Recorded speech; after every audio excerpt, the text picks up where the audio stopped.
Hey, what's up? It's Artist Kind. I'm Joaquin. This is my homeboy, Dan. This is Bradley Wins, a.k.a. Brandon Edley, a.k.a. BDE, a.k.a. Brandon Big Daddy Kane, bitch ass motherfuckers.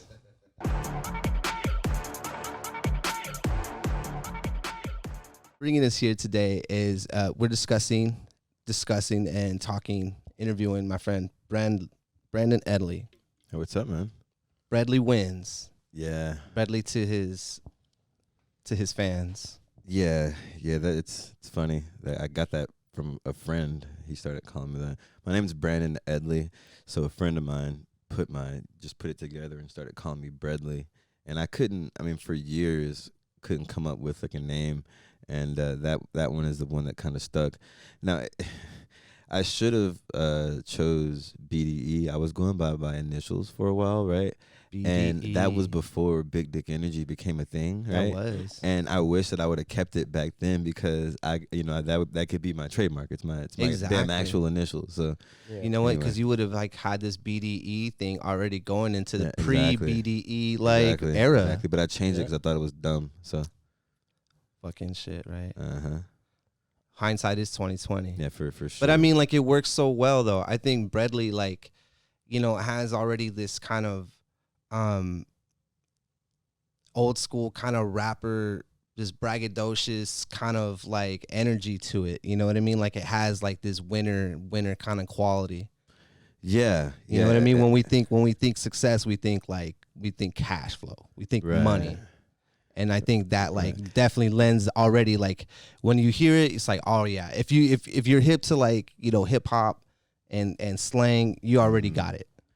And that's kind of why I added the like wins part to like my socials, right?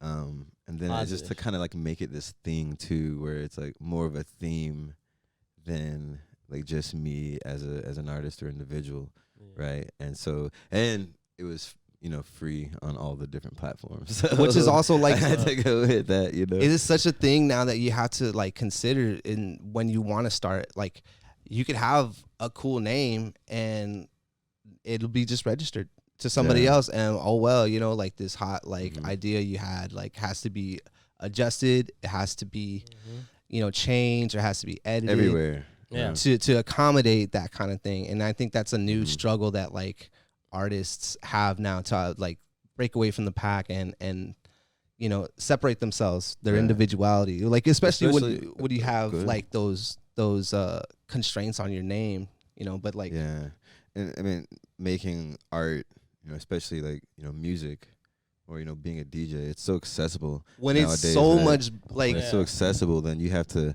it's tough to really find that one thing that just hits, Well, like, let's just say like so much that rides on a name when it comes to the artist, especially, or like, unless you're like, Madonna or, you're Beyonce, someone that has like a face that you could put on a bill, obviously you got a face you could put on a billboard, but like when you're a DJ, like, like people are going there to hear you, not necessarily to see you. Right. But I don't know. Actually, I might take that last part back, because now music festivals have probably proven that that's not true. Yeah, people go there to see it depends on the crowd, right? Because Or it depends on the artist too, man. They seek out to find this. Yeah, because I'm not so much into the EDM side, but I've seen fools with wear like Dead Mouse and Well, I think the big thing is really that. On the crowd, right? So I'll explain this, right? The crowd is they function differently at a lot of these shows, right? So you can go to an EDM show, whether it's a house or a dubstep or whatever, and you can have a crowd that's just basically sitting there watching the DJ while they're listening to the music, right? So they're standing in spot. They might be moving around a little bit. They're watching the DJ. But then you get some of these other crowds that they're not looking at the DJ at all. They're just dancing around. They're paying attention to maybe the lasers and lights and the spectacle that's going on, right? But not necessarily watching the DJ, because there's not very much to watch.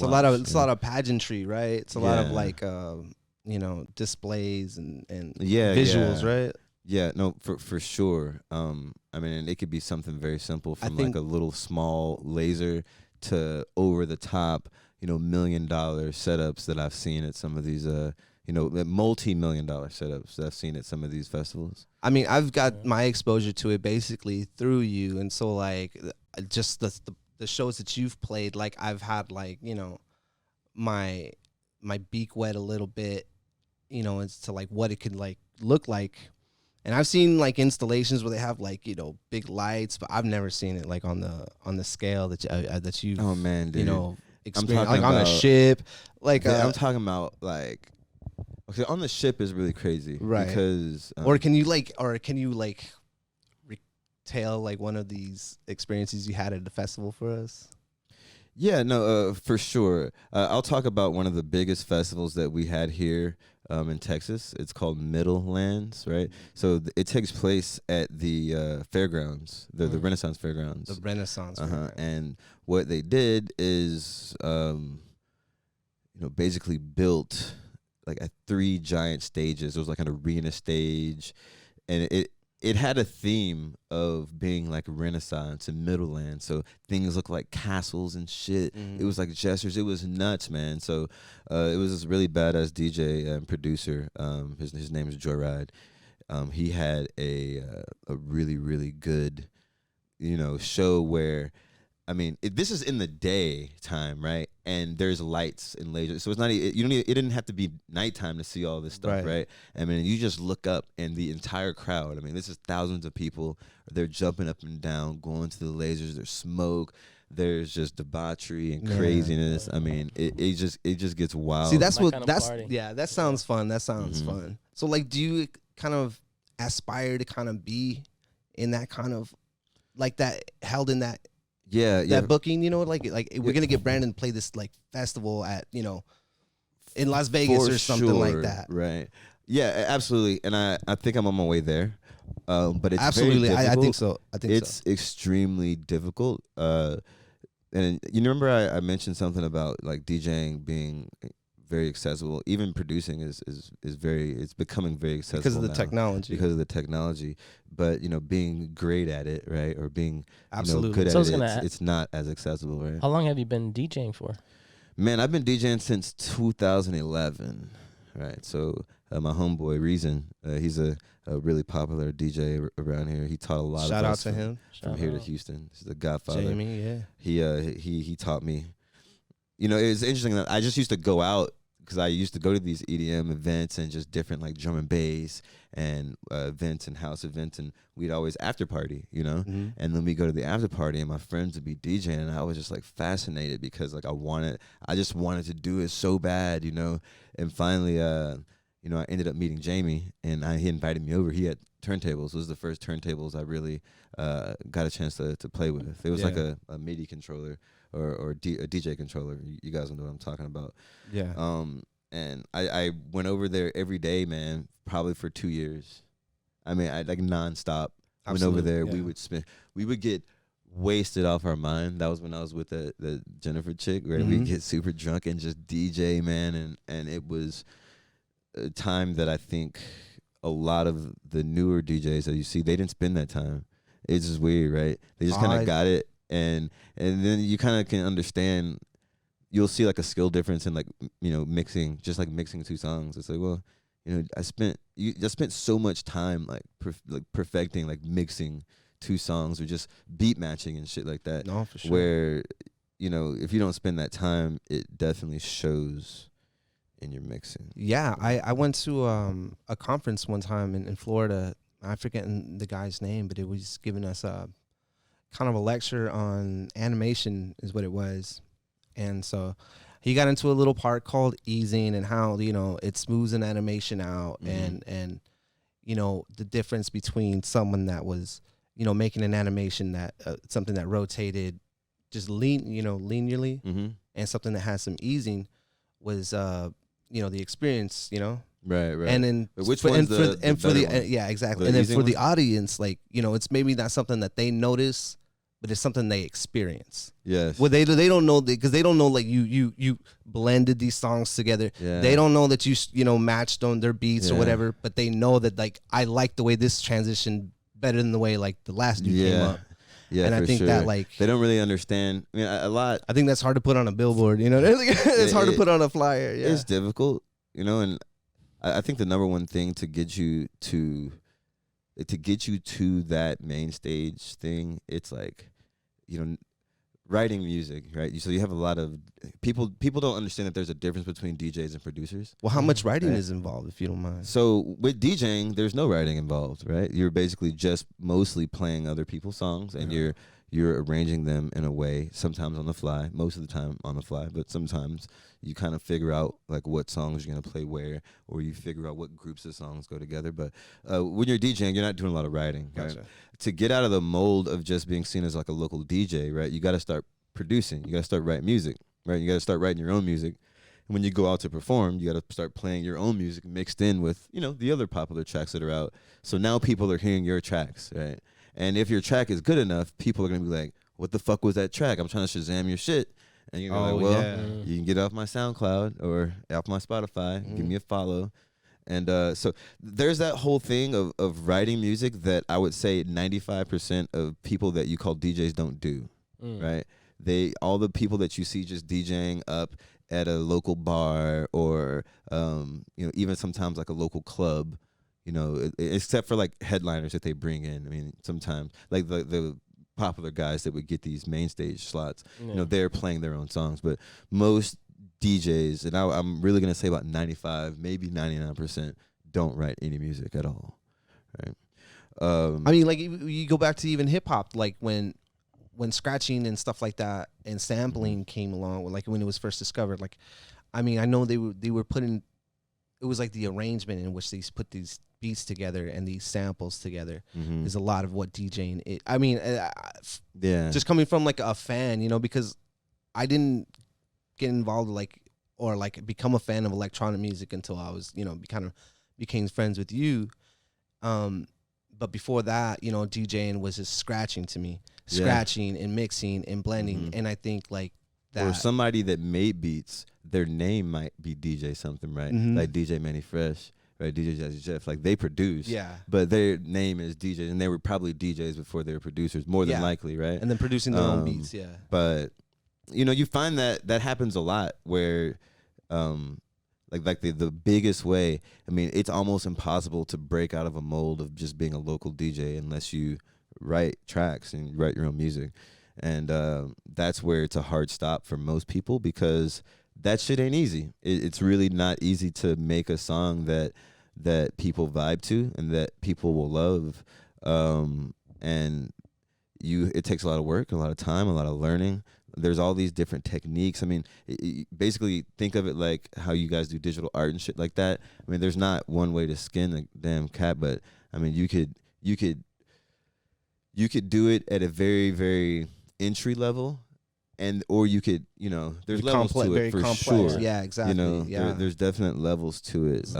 Like somebody like Deadmau5, for instance, would be more of a, people think as far as like his nuance in his songs, right, would be really great. Or even like I think Skrillex, as far as like people had a long period of talking shit about him, and maybe you don't like his music, but when it comes to like how pushing the genre forward and his sound design and his production techniques and things like that, you gotta respect the kid, man. I mean, he's fucking a guru. So you actually do both though, DJing and producing too? Yes, I do. I've been DJing since 2011. I started producing, like I produced my first track when I was in like, I think it was about 2004, something like that. I was playing around in Fruity Loops at the time. Fruity Loops. Yeah, Who were some of your early influences?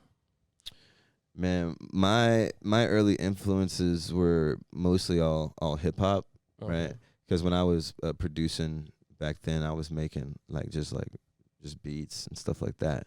I wasn't really writing any electronic music, but as far as artists go, a lot of the Southern artists that were out at the time, like Outkast, Goody Mob, even like 8Ball and MJG. 8Ball and MJG. A lot of H-Town artists. Yeah, of course, really, I won't say like a lot of Ghetto Boys, but I did listen to a lot of UGK though. Obviously, UGK for sure. Yeah, I mean, like Ghetto Boys, I had it was like that Mind Playing Tricks on Me. Yeah, and then like all the No Limit stuff.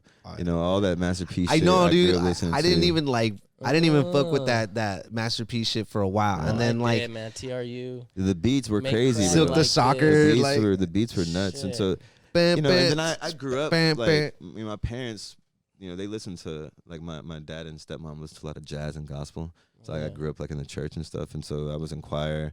You know, I was a band nerd. So I've been a musician since I was like in 5th grade. You know, from playing saxophone, and I played saxophone and guitar all the way up until like 12th grade. And you know, I kind of still dabble in guitar every now and then, but you know, again, that shit takes like time, that bro. that foundation though, you know, right? Yeah, I still have it. It's like that I still have it, foundation but that it's still more difficult than I like it to be when I pick it up. I'm like, it's just, you know, I need some time. And you you, know? do you no, dabble? Oh, sorry, go ahead. but I mean that like that music foundation that you like it started at that young age, Yeah, and yeah, now like no, that you're like It you know pretty definitely- much a grown man. You know what I mean? Like you can pull from these experiences and these sounds. You know, I was thinking about this. does you think that Joaquin. does that show up in your music? Do you think? It does? I You know, think it it does. I kinda can has hear to. your hip hop influence a lot. Like when I DJ? when you DJ, I can hear it a lot. But I know it's I want to get them hips going. it's Do you definitely rap electric. too? Do you rap? Yeah, I can rap. Oh, hell yeah. I can rap pretty fucking good, but I don't. You know, it's weird. I always thought that I would I'm not gonna tell anybody. I'm just gonna put out an album. Just There you just go. surprise Yeah, and yeah. not tell anybody. But I was thinking about what Joaquin was saying earlier, like with the influences, and I don't have another way to express myself artistically. Yeah. Right? Like I'm not the best dancer. I'm fucking terrible. You know, I can't draw, can't paint worth a shit. I can try, but like music is my art, my only sole way that I know to have an artistic outlet. Mm-hmm. Right? Mhm. Like I don't have another way. And so I think that drives me more than anything. It is just having some way to express yourself artistically. Absolutely. I feel like that's important, you know. I feel like that was a big part of like the reason of starting these podcasts Mhm. was a way of expressing ourselves artistically. Creative outlet, yeah. Outlets, because I mean I can only post so many things to my Instagram and Yeah. or I can there's so many drawings I can do on paper. We're like, one of these is gonna work. I'm a DJ. I'm gonna produce. Put out Do fucking it all, man. podcasts. Be a Renaissance What do we got to man. do? I think we're gonna do this. I think for me, like, to kind of speak on the fact that, like, maybe not being the best dancer and all that, there was a lot of things that I felt like I could do, as far as like being creative. Mm-hmm. But I know there was a lot of things that I couldn't do, and there's a lot of things that I was bad at. And I think that what I learned was that creativity didn't come in that just one form. Like you were saying, like you found the audio. I mean, you found like the music outlet. Mm-hmm. I feel like mine is like learning new like art ways of expressing myself artistically. And it started with like, breakdancing or, trying to rap, beatboxing, skateboarding, whatever. And then it just kind of grew into like, okay, now I want to make movies. I want to do visual stuff. I want to do like Right. something that has like What's up? some kind of a story or some kind of like personal like shit to it. And I think that finding that outlet is You the guys first. Is the Definitely first need key. a collab, man. Do like a video or something like that. We did do For collab on that real. one Mhm. video. Yeah. For remember? real, for real. It was that video that you did for where it was you and Dennis, and you played like you were robbing him or something like that. There was Shout a fight out. scene. That's right. Remember that shit? And I did the audio. I did a short video. It was for an action scene for a YouTube channel that I watch frequently called Film Riot, and they have like almost like an annual like film contest. And like I feel like these are cool ways. Oh man, I forgot about that, dude. I feel like these are cool ways of kind of testing your metal. You know what I mean? Can you? Yeah, I dabbled in something. I had never done it before. You Like know? I produced music, but Mhm. I had never taken like an art, like a movie, or short film, and then get all these sound effects and make sure they're mixed and all that. Like Mhm. it's, and you got to worry about like space, Mhm. right? Mhm. Like how does outside sound like? How Absolutely. does inside sound like? And I was thinking about shit. It was like I downloaded a sample of like the refrigerator turning on, right?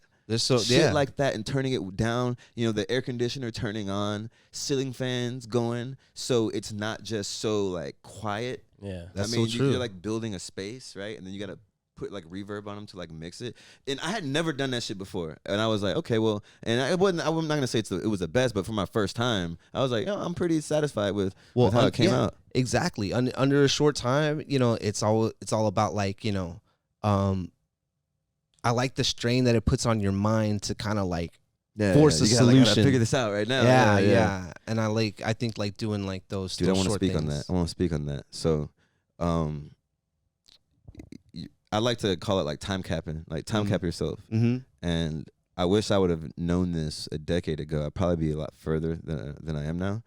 But like, if you start with a project, this is any project, not just music, and it's a large task.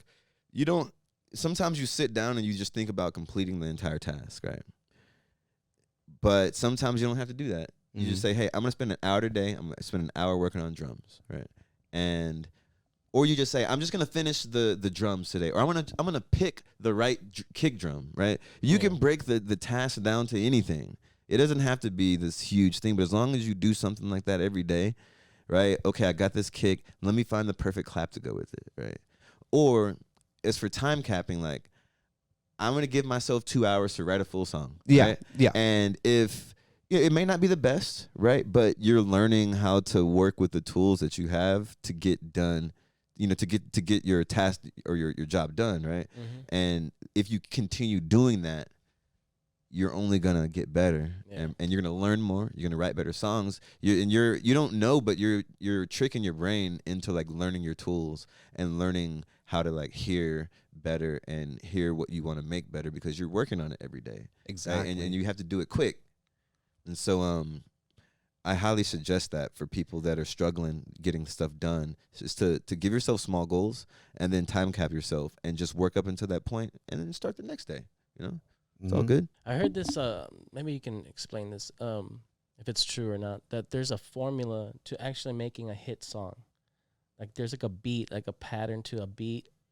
That the producers know already that, oh, this is gonna be a hit because I'm using this formula, like this beat pattern or something like that. Yeah. So that's like just all like the big stars use it. Formulaic music, and this is like pop, right? Yeah. Like usually in pop songs, you could tell, like, all right, they're playing some chords in a song. Without you hearing the song, you kind of know what chord is gonna come next, right? Okay. Like it's the one that makes the most sense. Like in your brain, you know what supposed to, you know what sounds good and what sounds what doesn't, like a beat, right? And pattern, so there's certain chord progressions, like the Beatles, for instance, they use a lot of the same ones, and those same chord progressions, and this is like going from one chord to another chord in a musical scale. Yeah. How you go from each chord to each chord could be considered like a progression, right? Uh-huh. There's some that are more popular than others, and especially some that are used in popular music more because they're tried and true. They've had hit songs and we're used to these sounds. Then there's another thing where one artist finds like a really neat sound and they write a dope beat and it becomes popular. Mm-hmm. And then other artists will sort of take iterations of that, and now it almost builds a subgenre of music because of this new thing an artist did. Mm-hmm. And that could be kind of like copying and using like a formula, like a sound formula, right? Like a beat like drop. This happens a lot in EDM, like the build-up, right? The build-ups are the same. Exactly. It's like the kick goes and it starts slow and then it starts hitting faster and faster. Risers happen and shit like that. There's all these sounds, and there's clap, it builds energy. Then bam, a drop. So these are formulas, and I mean, I don't have an issue with using formulas. I think the number one thing is figuring out how to customize the formula. I think you're right. Yeah. No, because even Quincy Jones used to say there's only 13 notes in music. Yeah. There's only 13 notes. Like, I mean, his thing was like go study how people have arranged those things. Mm-hmm. But still, like, you're only working with like a certain amount of tools, like a certain set of tools. Yeah, it's all finite. Everybody basically got like the same raw materials to work with. It's like, how do you arrange this differently and more pleasing? Depending on where you're from, your scales are different, your sounds are different. Absolutely. You know? But they say that also, from what I've heard about that formula, it's similar to the pattern of the beat of your heart. Because it's something that we grew up hearing close to our mother inside the room. So you're talking about it's like some deep shit. So like you're like hearing that. So that you're talking about like the tempo of a song is big like too, that. right? Tempo. Yeah. And like it's funny when you start a new project, right? When you start a new song, for me, the very first thing I do, what tempo is the song? Like that's the first thing you choose. Okay, For sure. I mean, you don't. I mean, that's literally the first thing you choose when I open up and start a new project, because the tempo vastly changes the vibes of the tracks. I mean, just like the scale that a song is in will change the vibes, right? But I mean, like the tempo of it is pretty big, and sometimes like the difference between a house song at 126 beats per minute versus the tempo of a house song at like 118 or 130. I mean, it's huge. Yeah, man. I mean, like Lil Richard was one of the first like artists really to kind of start playing things at a fast tempo.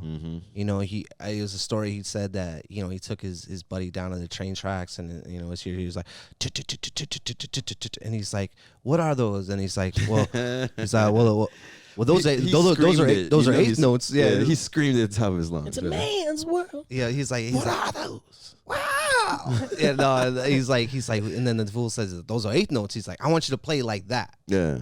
And so like that's where like the, you know, like that, you know, I mean, obviously we know how rock and roll kicked off after that. I mean, it's like all about that change. I think a lot of like times that I like music or pretty much anything, it's like the contrast of things that they have in the song. It's not just like all rock and metal. Yeah, you know what I mean? Big metal. It's the contrast. You know, sometimes it's like, it starts off like, you know, slow, it builds up, and then like all of a sudden now there's like Nirvana used to change it up a lot.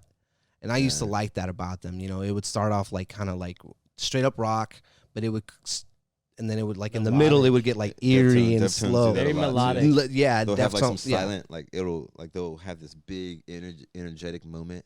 It'll go to silence, and then back again. You know, like they'll bang it again. They did that a lot in their first like 1 or 2 albums. But yeah, you're reminding me of how all of these genres sort of weave in and out. Absolutely. One another. I was there's this guy. I'm gonna give a shout out to my boy Flexes. He's out there doing it. Shout out. His name is Caleb. This fool has found like a niche in DJing and EDM, and he has like this country sort of house music type of thing where he mashes up like country songs and house. Has a whole cowboy hat. I mean, man, country music, bro. Shit still sells, man. That shit, bro, he be slapping dance floors with this shit. Bro, you know what? It makes me so happy. Especially here in Texas, man. You can't deny. Oh yeah, play that shit at Red River, dude. People will go crazy as fuck out so there. I was listening to fucking 3 6 Mafia like last night and this morning, and they already have. It made me think like taking my actual hip hop influences and putting them in my house music, right? And because I mean they have G house, which is like gangsta house, right? And they take like, I don't know, sometimes like Too Short samples and shit like that. Bitch. But I want to make like more of a super southern trap influence house and work on that, because I think that's like what's inside of me, right? So why fight what's already inside of you? You know, and I got the idea from Flexes because he's like, I'm just gonna do this shit that I like, you know, and it's really, really working for him. Oh yeah, man. Sure, man. So shout out there, man. Shout out. Keep up the good work. Yeah, we look forward to hearing that. Dude. So like, what do you think makes a good show? You know, I mean, like, what do you think you have next to like add on to your set, you know? So for me, man, you know, I'm focusing on you know, better bookings and better venues. My management team, shout out to Ashley Rose. She does a lot of good work on getting me booked at different places. And then the next is keep working on these original tracks. You know, my goal is to have at least 1 a month, you know, maybe 2. But it's easier said than done, you know, and all these things that I'm telling y'all that I suggest that you do. I mean, I have to make these suggestions for myself because life happens, man. I mean, I have a day job You know, I don't sit home and write music all day. Absolutely, right? So, I was like, gonna get onto that. It's sometimes when you get home, or I work from home, and it'll be like 5. I should be writing music from at least 5 to 7. Sometimes you sit on the couch and turn on YouTube, right? And so, getting those tracks out is, I think, the number one important thing for me. Mm-hmm. I know without a shadow of a doubt, like, if I keep writing music and I write a dope track, which I will, there's no limit to where I can go just because of the connections that I have. And just as an example, like, one of my good friends, he has a very, very large festival that he throws here in Texas. It's my boy. I kind of talked to him about playing there this year, and in a nice way. I mean, of course, he's my friend, so he was just like, no, I couldn't get you booked this year. But he's like, dude, I've been watching what you're doing.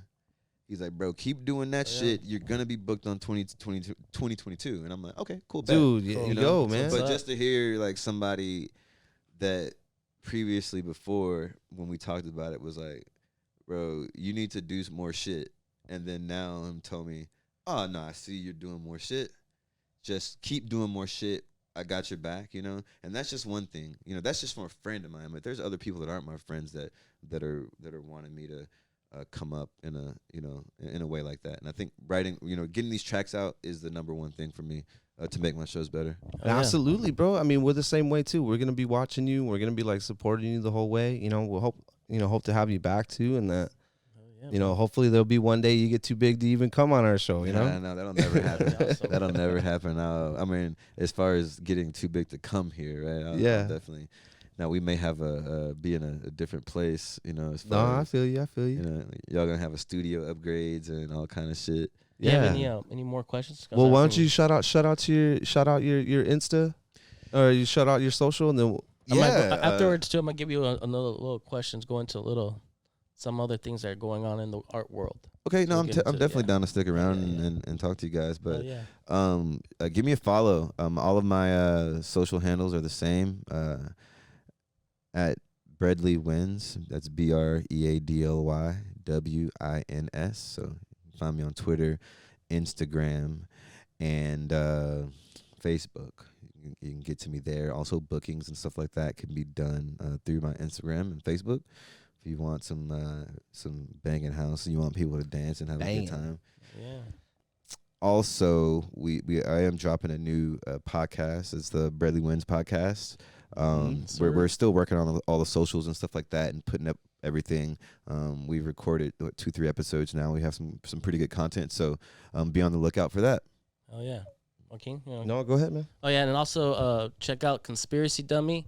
You can find it on Instagram, and it's right now on YouTube. So check that shit out if you love or like conspiracies. I did have one more thing. Yeah. My single "Smile" is on Apple Music. And it is on Spotify. You just search Breadly, and it's called Smile. So shout out to Scotty for the Scotty Atomic for the album artwork. He killed it. So nice. But yeah. You want to plug your thing, man? Yeah, I'm Joaquin. I don't know that there's going to be too many Joaquin Chacons out there, but, I'm Viewfinder FX. Actually, you can find me one. anywhere. There actually is a lot. I know I have. I've Googled myself. There's a famous artist, too. I Googled myself, and I wasn't even on the first page. You know what I mean? But if you Google Viewfinder FX, I guarantee I'm the first one. I guarantee if you only search, if you find it on anything, you'll probably find me. Follow, man. He's mean with the video editing, and he's mean with all that shit. So photography, I do video. I'll do some painting. I'll do a little, paint party. Hell yeah, man. There's not a lot I won't do. No, I'm just kidding. No. But you said yes. Yeah, man. Yeah. So let me ask you a question. Like, I think this is probably a question I'll probably ask everyone that does come on. What do you think art? What's art to you, bro? Man, art is self-expression. Yeah. That's it. That's it, huh? And I was gonna say, what do you think about, like, can art be something that I think it's outward self-expression, right? You got to put outward, right? Outward, yeah. You have to. It's something that you have to put out. You can't leave art in you, right? It has to be finished. Well, that's what I was gonna ask too. Like, the reason why I'm asking is, like, can art be something that you can't see or feel? Yes, absolutely. Absolutely. And this is what I say, that I watch a lot of MMA and a lot of martial arts, and some of the ways that these combatants deal with a situation or display their martial arts talent is very artistic. Right. But you can visually see it though. But Yeah, I'm but like, it's like the idea of what they're doing, like how they dealt with it was artistic. Like painting the fucking canvas with blood, you know, that's artistic. Did you hear about this dude a couple months back? He's an Italian artist. His name is Salvatore Garraro, and he sold a painting for a sculpture, an invisible sculpture. Yeah, I heard about for that. $18,000. Yeah, that's that modern art shit. Yeah, that's what I was thinking. Like, can that? Like, I guess it can be done. Well, I mean, you can always scam dumbasses too. You know. Yeah. Well, yeah, I guess I heard too. He was being sued by some guy from Florida, claiming that he did the same thing a couple years back before him. I mean, people do all kind of shit like that, like the Emperor's New Clothes and stuff. Yeah, the SF Modern Art Museum. Yeah. They had a piece like that back in the day where it was just like emptiness. So like, it had a title, like it was something, and it was roped off and everything, and like there was. That was the art, like the empty space, right? Yeah. The question of where is the art is, that's what we need to consider. Where is the art, right? The art lives in you. You know, they want you to think about all this fucking nonsense. Oh, yeah, I know, right? And speaking of like one of a kind works of art, Once Upon a Time in Shaolin, it's the 7th studio album that Wu-Tang put out. There was only a single copy that was released, that was sold, and it was auctioned off to this fucking dickhead, Martin Shkreli. I don't even know how to say his last name. But that fool got into some trouble, man, some legal shit, and they seized a lot of his shit. So the fucking government is I think it sold his fucking that album to like an unknown buyer for an unknown sum of money. But I think what are your thoughts about that? Like just putting out music like that. That's a new way of putting out fucking. I think it's fantastic. You know, I mean, one, it's the Wu-Tang Clan. You know, oh yeah, fuck yeah. And they found a way to like immortalize like a record, right? But like when you, it's crazy. But when you hear about the record, like the way that it was made, and it was kind of like. Not an official, like, I mean, not that it wasn't an official flag, but like when you hear these fools like were recording it, they didn't know what they were doing. They didn't know like it was gonna be a part of this. No, they didn't know. And so but like after incredibly that, genius. You know? I mean, yeah, I mean, really, yeah, incredibly jizza. Kept it secret, huh? And just kind of recorded here and there over a certain amount of years. It was his homeboy. It was like his protege or whatever. I don't even know if the homeboy had flow or not, dude. Like. And but they created scarcity immediately, right?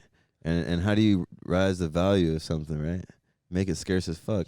And I mean that's I mean when you have a name like Wu-Tang Clan, right? I mean I can release when you have exactly. You have to have already that. It's not gonna do anything, right? You know, I made one copy and I was like, okay, so yeah, fuck off. But when you're Wu-Tang Clan, you make one copy of something, then that's money. I think it's fantastic to do that.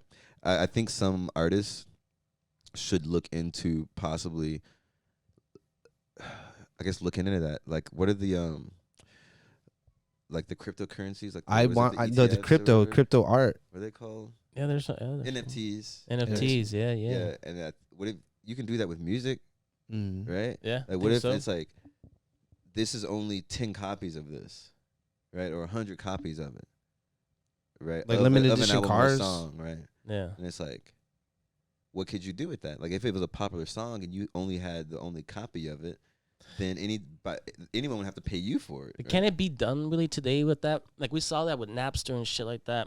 Things just spread. You can't really, like, things would be downloadable. Like, right now, I'm hoping whoever fucking bought that Wu-Tang album will leak that shit. Like, instead of just keeping it to themselves, fucking put that shit out there. I was hoping that one dickhead was gonna do it, bro. But he was just an asshole, bro. Yeah. And speaking of mentioning about that dickhead, dude, this is talking about a dude that he was involved raising a pill from $13.50 per one pill to $750 per pill. Yeah, he's a scumbag. He's a scumbag, man. Yeah, for real. You know, it is. I can't believe he did that shit. You know, Yeah, like man. the whole pill thing is just absolutely ridiculous. Yeah. But that way of releasing music, I think it's possible.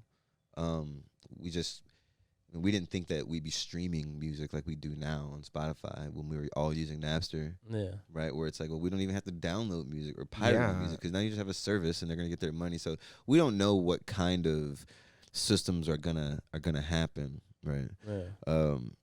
But I know that technologists are hard at work on figuring out how to do what we're talking about with music and imagery, right? To where you can't view an image somehow unless you have a license for it. Mm-hmm. And this will protect, like, you know, the adult industry and shit like that. And, you know, stuff where, you know, you literally are losing money if you let people see or hear this for free, right? And so, you know, they have been working on some crazy technology to sort of solve Virtual this problem. art. Now we're entering this virtual fucking stage. Crypto, Imagine yeah. Look, just with virtual shit, man. Like the new Facebook headset. Like, man, I know that's more your field. All that kind of creating that effects like- for that stuff, man. Yeah, it's like you don't own crazy the piece, world. but you can put on this VR headset Mm-hmm. and look at it's in a digital storage somewhere. Oh, there you go. Yeah, Dude, I'm sure in the future you're gonna have concerts like that. Where you Oh, just yeah. Oh, they've had concerts and just like have that. the like what you're doing Mhm. DJing, and just everyone can just be experienced like I if think they're some there. DJ played a concert in Minecraft, right? Oh wow. Like it was during shit. quarantine, I think. I forget. It was a really popular DJ had a Minecraft sort of thing. I was like, dude, that's crazy. Man, dude, we gotta figure that out so we can get We you gotta fucking, to get figure you out our own on like that kind of level, bro. yeah, Virtual our Bradley. own little concert. Yeah. Make your little avatar. yeah. I could definitely use help with like doing live streams with badass visuals, Oh, heck or yeah. doing what I want to do. Don't steal my ideas.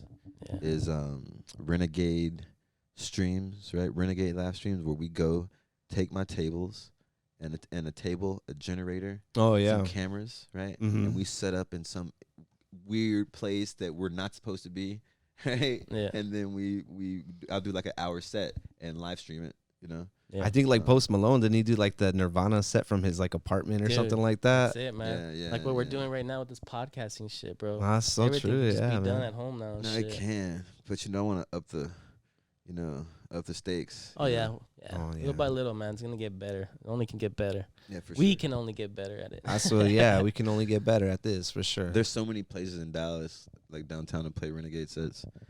You can play one on my rooftop. Right? Try Yeah. not to get kicked out, but it's gonna be tough. It reminds me, man. We should check something like that out tonight. Yeah. Yeah. Oh yeah. Yeah, Hey, man, kinda. thanks for coming on, bro. Absolutely, man. We'll have to Fucking have you back. First episode, yeah. Gotta have you back. And Yeah, sweet. Thanks, guys, for having me. yeah, Peace man. out. Peace Yeah. out. Thanks for listening, Bradley guys. wins. Bradley wins. Follow, like, subscribe. Also, yeah, like, subscribe. Artist kind. Artist kind. All right. Hey.